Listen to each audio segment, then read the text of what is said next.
Todo esto comienza con la aparición de los primeros alquimistas de la historia, y es que el objetivo final de la alquimia era el de encontrar un proceso para convertir a cualquier sustancia en oro. Esta búsqueda los llevó a encontrar al disolvente universal y al descubrimiento de lo que era el nigredo, el albedo y el rubedo.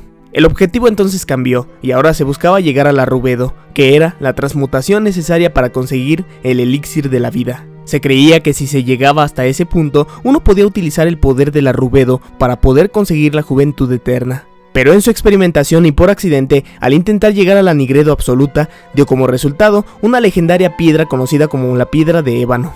Al no poder transmutar a su siguiente fase, la piedra, por sí misma, lograba manifestar su nigredo sobre todo lo que le rodeaba. En este caso específico se relaciona con el caos y la noche, así que su uso más humilde fue el de generar un ecosistema nocturno y sombrío, lleno de muerte, es decir, la naturaleza del nigredo, convirtiéndose así en un arma perfecta para los vampiros. No se sabe desde cuándo existieron ese tipo de seres en la historia de Castlevania. Solo se sabe que parece ser una comunidad bastante extendida, sobre todo en el siglo X, que de inmediato se interesaron por la piedra de ébano. Y es que el manejarse en la plena oscuridad es una ventaja muy grande para estos seres, por lo que la piedra se convirtió en un artículo de interés para los vampiros. Con el tiempo los alquimistas siguieron experimentando hasta lograr al fin el rubedo, hasta lograr desarrollar en sí misma la piedra filosofal, o por lo menos algo parecido. Aquella piedra fue más correctamente nombrada como la piedra carmesí por su color, y proporcionaba la inmortalidad, o mejor dicho, una ilusión de la inmortalidad. Porque cuando se acabe la energía de la piedra, sencillamente la persona que la utiliza dejará de existir porque ya no tendrá más energía. Sin embargo, la capacidad más humilde de esta piedra, dentro de la historia cronológica de Castlevania, es la de controlar a la muerte. Y además la de absorber las almas de los vampiros que estén a punto de morir. Es ahí en donde uno se hace inmortal. Sin duda, una piedra bastante poderosa. Con solo decir que controlas a la muerte, ya nos damos cuenta de mucho y todo comienza a encajar. Es por ello que siempre en cada entrega, la muerte es el enemigo que nunca falta cuando se le combate a Drácula. No se sabe cuándo con exactitud, pero alrededor del siglo X, una mujer embarazada llamada Bianca tiene a su pequeño hijo y lo bautiza como Walter Bernard. Este vampiro más tarde se convertirá en uno de los más poderosos de todos los tiempos. Será el dueño de un enorme castillo rodeado por el bosque de la noche eterna y será conocido como Bernard, el señor del bosque. Y es que en algún punto de su vida logra hacerse de la piedra de ébano, y desde entonces parece ser invencible, y por lo tanto, inmortal.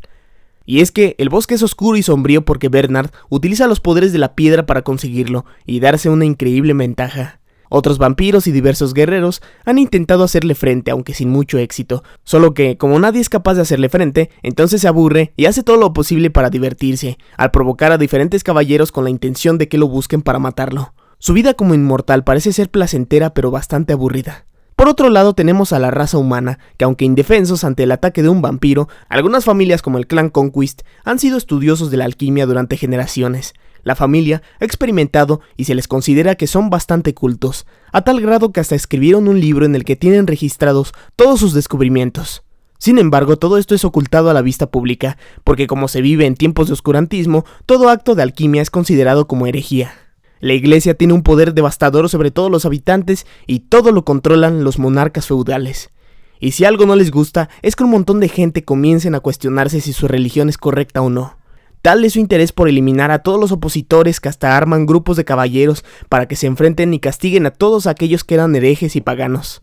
Caballeros que, aunque valerosos, bastante ingenuos, por seguir al pie de la letra las instrucciones descabelladas de sus líderes religiosos. Por supuesto no iban a imponer su orden así como así. Algunas de sus víctimas les buscan venganza y lo hacen poniéndose en contacto con las fuerzas oscuras o haciendo alianzas con los vampiros, obteniendo su energía de los humanos, como lo hacen Succubus e Incubus, lo que hace que las cosas sean mucho más complicadas. Uno de los caballeros más destacables del siglo XI fueron Leon Belmont y su amigo Matthias Conquist, ambos considerados unos prodigios en las áreas en las que manejaban. Leon, por ejemplo, era conocido por ser el varón con las mejores habilidades de combate, y Matthias, por su parte, era considerado como un genio. Sus estrategias eran esenciales para salir siempre victoriosos en las batallas. De mucho tiempo atrás, eran muy amigos y se apoyaban mutuamente, a pesar de que Matthias era bastante reservado en lo que se refiere a su vida personal. Matthias llegó a casarse con una mujer llamada Elisabetta y era feliz. Peleaba en el nombre de Dios asesinando herejes y pensaba que simplemente era recompensado por este. que se estaba ganando el cielo de poco a poco. Mientras que por su parte, Leon intentaba formalizar su relación con su novia, Sarah Truntle. Mientras que en la ciudadela había todo tipo de revueltas antiherejes, en el bosque de la noche eterna seguían habiendo todo tipo de asesinatos. Y es que aparte de combatir contra todo tipo de guerreros, el conde Bernard también solía convertir a otros en vampiros.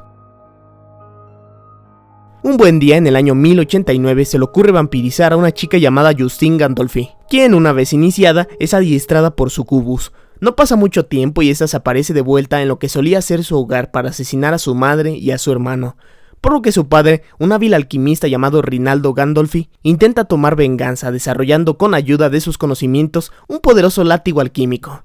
Un látigo que resultó ser más poderoso que una simple espada, y con el que venció a su propia hija, que ya estaba absolutamente corrompida.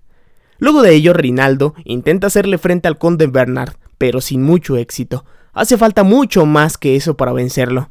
Sin embargo, Bernard deja que siga con vida porque considera que puede serle útil, y le pide que ayude a todos los guerreros que vayan a vencerlo, para que de esa forma él pueda divertirse más. A Rinaldo no le queda más remedio que colaborar con ello. Después de todo, la idea era encontrar a un guerrero que pudiera hacerle frente y más tarde lo encontrará. De pronto en el año 1093, Elisabetta, la esposa de Matías, muere repentinamente debido a una enfermedad desconocida. Debido a esto, este último enferma y se encierra alejándose del mundo por completo. Matías está resentido con Dios porque se siente traicionado. Todo ese tiempo había estado peleando en su nombre, y todo para nada, para que aún así le quitaran lo que más amaba en este mundo. Por lo que a partir de ese momento Matías utiliza todo su conocimiento familiar sobre la alquimia para buscar ser inmortal. De ese modo sentía que podía desafiarlo, y que podía demostrarle de algún modo que el único dueño de su destino era él. En su búsqueda rápidamente dio con la leyenda de la piedra carmesí, que te podía hacer inmortal, y al poco tiempo la consiguió.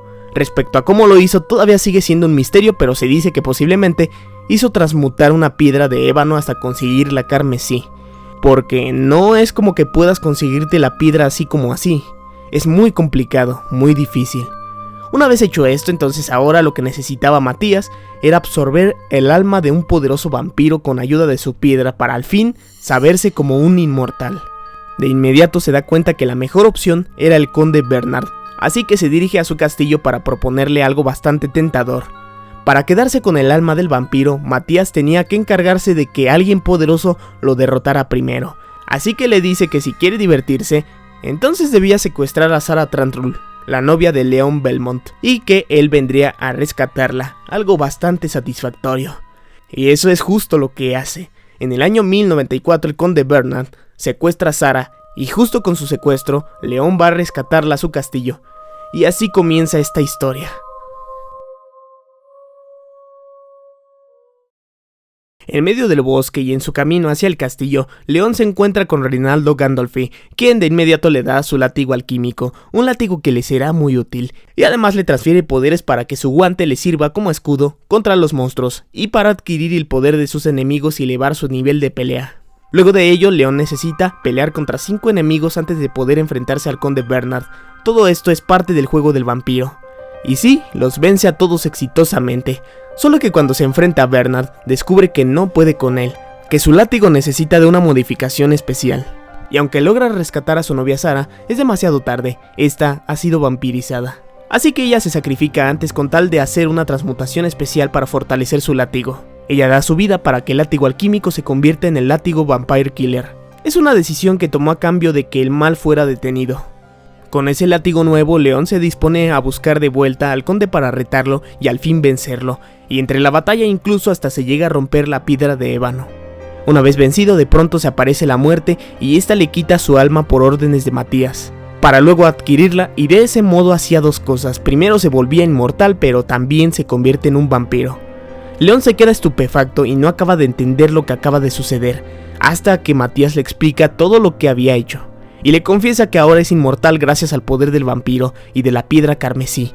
Matías pensó que su amigo Leon lo apoyaría y que juntos serían inmortales, pero en vez de eso, este se opone a su crueldad. Y en nombre de Sarah, que había dado su vida para que todo eso terminara, Leon Belmont jura que hará lo posible para que aquella tragedia no se repita nunca más, y que su clan familiar seguirá defendiendo esa idea de generación en generación. Al oír esto, Matías se transforma en murciélago y se va volando muy lejos ocultándose y alimentando cada vez más su odio contra Dios. Con el tiempo, él mismo se nombra el Señor de los Vampiros y el Rey de la Noche. Después de todo, ahora era inmortal y dedicaría su inmortalidad a blasfemar la palabra del Señor. Una vez terminada la batalla, Leon Belmont se regresa a casa, pero su clan familiar es exiliado por abandonar su cargo como varón y desobedecer órdenes. Por ello y por su nuevo oficio como cazavampiro, su familia es juzgada y acusada por la iglesia de herejía. Así que una vez fuera se encuentra con otra bella mujer de origen y nombres desconocidos con la que continúa su clan familiar. Mientras que en otras entregas Reynaldo Gandolfi aparece con su nueva familia ya formada. Pasan los años y Látigo Vampire Killer es heredado de generación en generación a través del clan Belmont. Y aunque parecía que Matías se había calmado, en realidad continuaba alimentando cada vez más su odio contra Dios.